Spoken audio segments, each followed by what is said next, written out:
Alors Bruno, bonjour. Bonjour. Directeur sportif du club depuis 2011. Vous avez été formé à Montpellier, vous avez évolué de 91-95 et après 2001-2009. Qu'est-ce que ça représente? C'est une question un peu générale pour le début, mais qu'est-ce que ça représente ce club pour vous? Ben, pas loin de tout presque, parce que c'est mon club formateur, c'est le club qui m'a permis de faire mes premiers pas au niveau professionnel. C'est le club qui m'a accueilli à nouveau pour la fin de ma carrière et avec qui j'ai vécu les plus grands moments d'émotion. Alors, vous avez grandi en région parisienne, à Clamart, et vous rejoignez le Montpellier en cadet, en sport-études de Versailles. Comment s'est présentée cette opportunité? Comment ça s'est passé? Sport-études de Vanves, et je jouais à Versailles. Et j'étais en équipe des Yvelines, parce qu'il y avait pour la Coupe de Paris, il y avait les différents départements qui se rencontraient, et il y avait un recruteur de Montpellier qui travaillait sur Paris, qui m'a proposé de venir faire un essai à Montpellier, qui a été concluant, et j'ai eu l'opportunité l'année d'après de rentrer au centre de formation. Alors de nombreux observateurs disent que vous faites partie d'une des générations les plus talentueuses du centre de formation, avec les Delay, Bonicel, Sanchez. Comment est-ce que ça se passe la formation aux côtés de ces jeunes joueurs talentueux? C'est vrai qu'on a eu une équipe qui en termes de nombre de matchs joués a été assez conséquent. On a eu la chance que le club, quelque part, connaisse quelques difficultés financières, et on a fait confiance à cette époque-là. Voilà, il y a toute une génération qui arrivait, donc on s'est retrouvés hyper nombreux, hyper solidaires.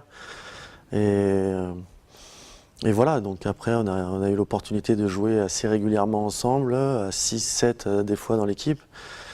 Et voilà, il y a toute cette osmose qui s'est créée, et on a profité un petit peu de la situation. Donc, on a la chance d'avoir gardé pas mal de contacts entre nous de cette génération, même des générations après. Donc, on se revoit assez souvent, on n'évoque pas les souvenirs d'antan, parce que bon, voilà, on évoque plutôt les petites anecdotes ou les bêtises qu'on faisait à la fois dans le match et en dehors. Mais non, il y en a beaucoup, il y a toute cette génération où on est resté vachement solidaires, quoi. Donc, on a le plaisir de se retrouver souvent.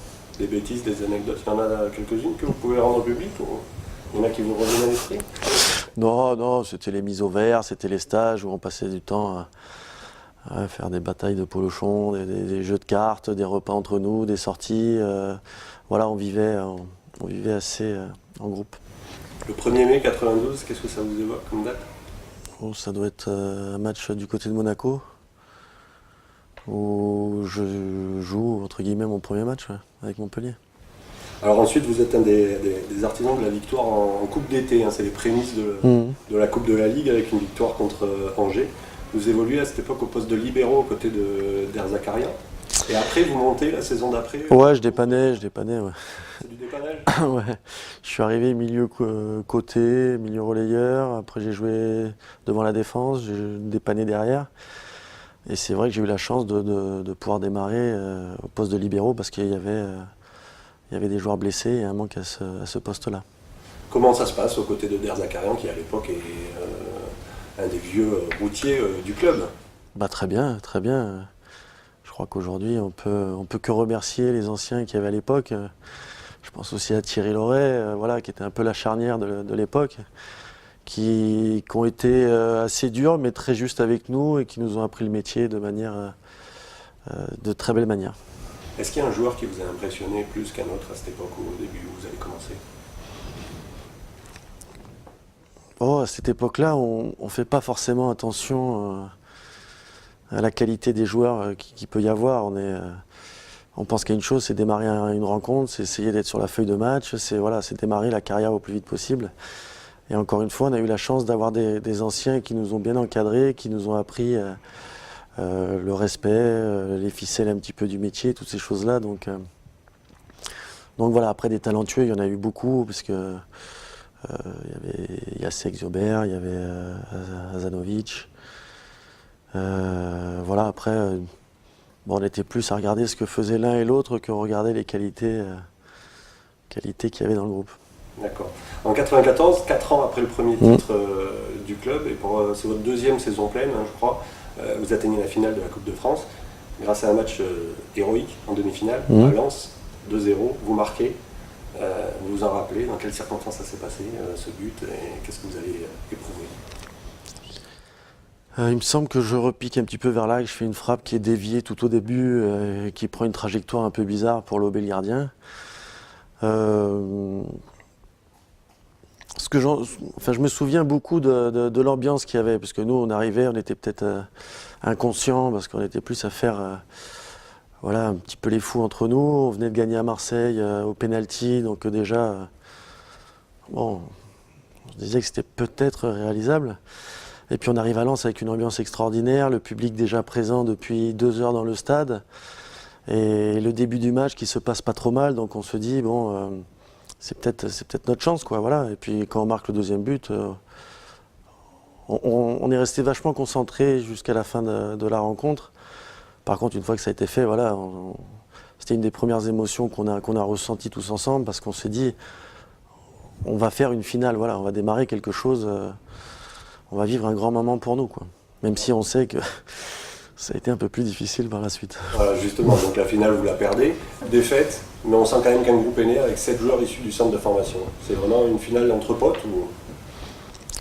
Ouais, c'est une finale. Avec le temps, on regrette tout simplement de ne pas avoir gagné. Après, c'est vrai qu'on n'a pas peut-être maîtrisé l'enjeu à cette période-là, parce que voilà, on était peut-être trop entre potes aussi, quoi. Donc, mais bon, ça reste une des plus belles années, je pense, au niveau émotion, parce que voilà, on était nombreux du centre de formation à jouer ensemble. On a fait une année à se serrer les coudes tous ensemble, à encourager celui qui jouait un peu moins. Et voilà, il en reste beaucoup de choses aujourd'hui. Alors paradoxalement, la saison d'après, elle est très poussive. Vous terminez à la 17e place. Comment est-ce que vous expliquez, Michel Mézy remplace Gérard Gilles en cours de saison, il se passe pas mal de choses. Comment est-ce que vous expliquez que le club a souvent du mal à concrétiser après une bonne année? C'est le danger qu'il peut y avoir dans tous les clubs qui sont axés sur la formation. On arrive aussi parfois voilà, à une très bonne saison, mais on sait très bien que l'année d'après, il faut confirmer. Et là, c'était peut-être une saison où voilà, on arrivait à une certaine... avec une finale de Coupe de France, avec un classement pas trop mal. On s'est dit, bon, ça va continuer, mais le travail, il est encore plus difficile l'année d'après. Donc, je pense qu'il y a eu un relâchement peut-être inconscient et des difficultés, mais bon, on s'est sauvés. Vous êtes sauvés, mais vous décidez de quitter le club à ce moment-là pour rejoindre le FC Nantes. Vous faites votre retour 6 ans plus tard, après Nantes, PSG, Saint-Etienne et Toulouse. Et pendant cet intérim, moi j'aimerais qu'on revienne sur un match qui est peut-être un petit peu particulier pour vous et qui a aussi un peu marqué le club de par des circonstances exceptionnelles. Vous êtes à Saint-Etienne à l'époque, vous voyez de quoi je veux parler. Ouais. C'est Robert Nouzaré qui vous entraîne en plus, c'est un ancien de la maison. Ouais. Et racontez-nous ce match un peu exceptionnel où vous marquez un but, vous êtes mené 2-0, il y a 4-2. Oh, c'est vraiment un match folklorique. Je crois qu'il faisait beau au début du match, il y a eu une tempête de neige à la fin, on s'est retrouvés dans des conditions climatiques un peu bizarres. On est mené 2-0 au bout de, je sais pas, un quart d'heure de jeu, 20 minutes. On rentre à la mi-temps 4-2, ils reviennent à 4-4, ils ont une occasion pour marquer, enfin bon.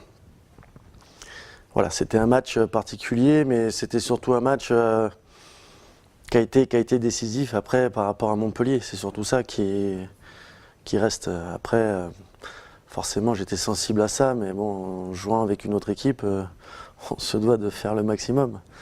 C'est juste après, en fin de saison, quand on repense que bon, ça s'est joué à pas grand-chose, et peut-être ce match a été un déclic pour Montpellier qu'on y repense un petit peu. Alors, à la fin, donc, le club descend, ce que vous dites, mais c'est à ce moment-là que vous revenez après vous revenez au club. Il y a Serge Blanc, Jean-Christophe Rouvière. Je laisse passer l'année où ils sont. Et sur la remontée, on revient. Ouais. Sur la remontée, avec Serge Blanc et Jean-Christophe Rouvière, ouais. Ils font aussi le même choix. Est-ce que ça a joué dans votre décision et pourquoi vous décidez de revenir à ce moment-là? Serge, non, parce que il était dans un autre club. Moi, j'étais avec Jean-Christophe à Toulouse. On a connu un dépôt de bilan avec des conditions difficiles. Il y avait d'autres clubs qui s'intéressaient un petit peu voilà, aux joueurs il y avait de libre. Le choix, le choix s'est vite porté sur Montpellier, même si au départ c'était plus, il y avait plus un réel intérêt sur Jean-Christophe par rapport aux besoins du club, quoi. Mais moi j'ai eu l'opportunité de revenir aussi à ce moment-là, parce que je me suis dit qu'avec ce que m'avait permis le club à l'époque, c'est-à-dire devenir footballeur professionnel, je pense que j'aurais été...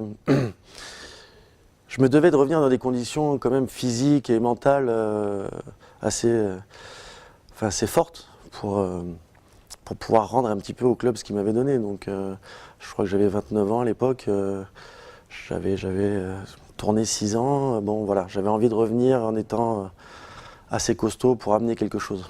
Vous revenez pour 8 saisons, c'est un petit peu difficile personnellement, collectivement, un sauvetage in extremis en 2003, la descente en 2004.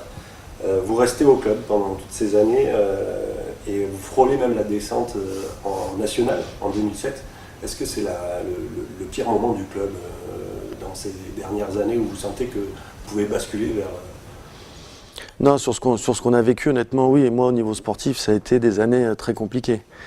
On descend, on se dit toujours quand on descend, bon, on va essayer d'avoir une équipe pour remonter de suite, parce qu'après, voilà, et on s'est un petit peu enlisé en Ligue 2, où on a eu beaucoup de difficultés, où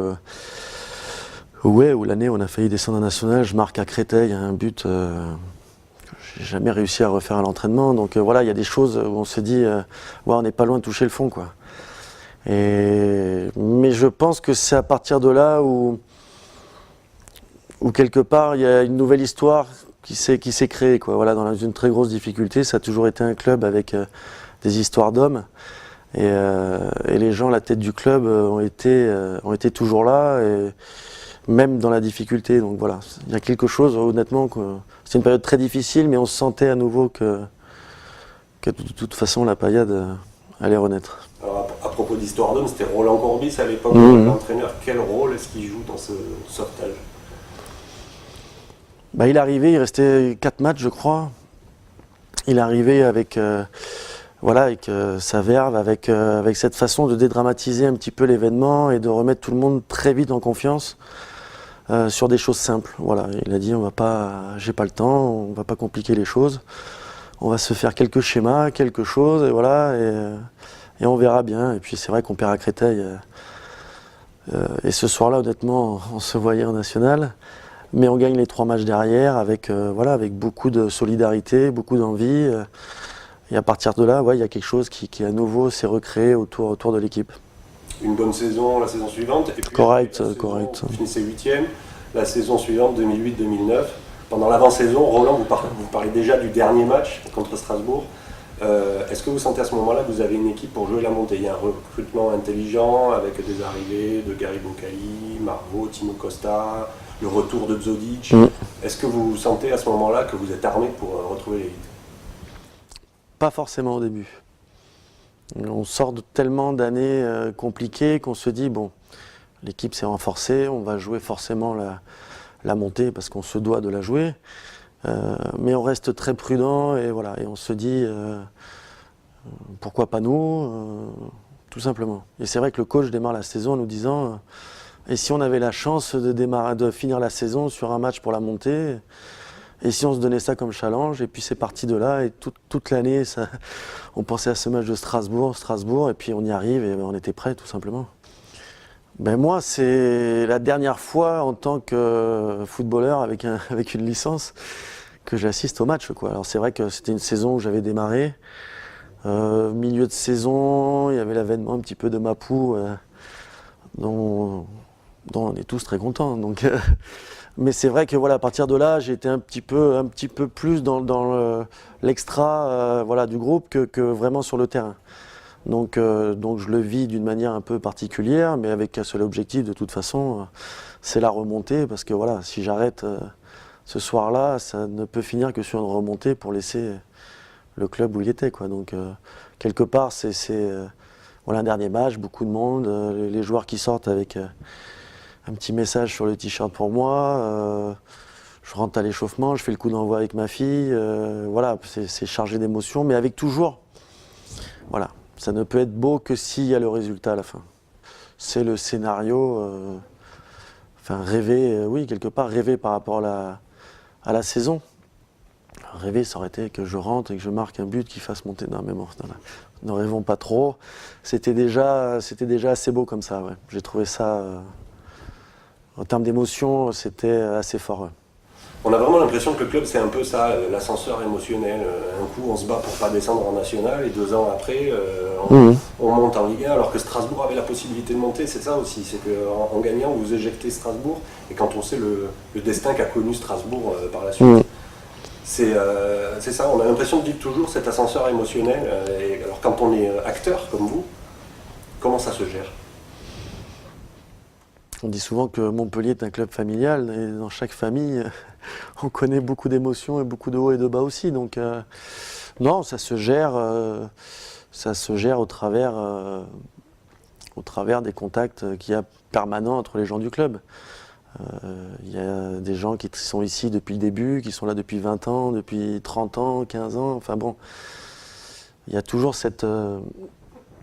on a toujours l'opportunité de se réfugier à travers une discussion avec quelqu'un qui nous expliquera toujours que c'est un peu l'histoire du club. Donc on s'accroche et il y a certaines valeurs qui sont en place. Non, justement, vous parlez de famille. Nicolas a toujours considéré les joueurs qui sont passés par le Montpellier comme ses enfants, il l'a souvent dit. Vous considérez qu'il fait un peu partie de votre famille aussi, vous? Disons que moi, tous les moments importants de ma vie, ils sont liés à Montpellier ou à la famille Nicolin. Donc oui, quelque part, ils font partie de ma vie de footballeur et ma vie d'homme aussi. 2 ans après, vous devenez directeur sportif. C'était obligatoire pour vous d'avoir une reconversion au sein du club? Obligatoire, c'est jamais obligatoire. C'est toujours... Comment ça s'est présenté? Disons que, avec le nombre d'années que j'avais fait ici, à un moment donné, il y avait eu cette possibilité d'évoquer. Je suis retourné à l'école un petit peu avec une formation et puis j'ai eu l'opportunité 2 ans après qu'on m'accepte à nouveau dans le club avec une fonction différente. Donc très heureux de continuer avec toute la passion pour le club. Quel rôle vous avez joué sur les recrutements justement de ceux qui ont fait les grandes pages du Montpellier Hérault par la suite, les Giroud, sur l'éclosion des Belanda, des Mapou? C'est encore une fois, c'est un rôle collectif. Voilà, il n'y a pas de personne qui arrive et qui dit « moi je veux ça, ça, ça ». Non, ça se fait en famille, ça se fait avec le coach qui est en place. Et après on essaye de sortir la meilleure solution du moment. On sait très bien que c'est un milieu particulier, le recrutement notamment, où on est sûr de se tromper un jour déjà. Donc ça, faut l'incorporer. Et voilà, et ça se fait ensemble, tout simplement. Est-ce qu'il y a un entraîneur qui vous a marqué plus qu'un autre dans toute votre vie à Montpellier? Tous, parce qu'ils ont tous représenté quelque chose par rapport à l'histoire du club et même de la mienne. Avec des discours différents, mais avec le club toujours en... Quelque part, ils m'ont tous donné la passion du club aussi, quoi. C'est le message aussi des anciens qui opèrent encore au sein du club. Pour terminer, une dernière petite question sur Loulou. Ça ressemble à quoi une de ses colères dans un vestiaire? Faut mieux pas les vivre. Non, c'est quelqu'un de passionné qui peut être autant excessif dans la colère que dans l'amour qui peut nous donner après une victoire. Donc encore une fois, on apprend à vivre avec et je pense que c'est plus dur de vivre sans. Au final, vous êtes le 2e plus capé de tous les joueurs qui ont évolué à Montpellier, après Pascal Bailly, je crois. Qu'est-ce que ça fait de se sentir tout en haut de l'affiche, entre guillemets, sans... C'est juste des... Ouais, il y a beaucoup de monde qui m'ont permis d'en arriver là, donc c'est pas qu'une gloire personnelle, c'est des opportunités, c'est de la chance parfois. C'est une petite ligne sur l'histoire du club, mais un club c'est beaucoup de monde, c'est pas qu'une seule personne.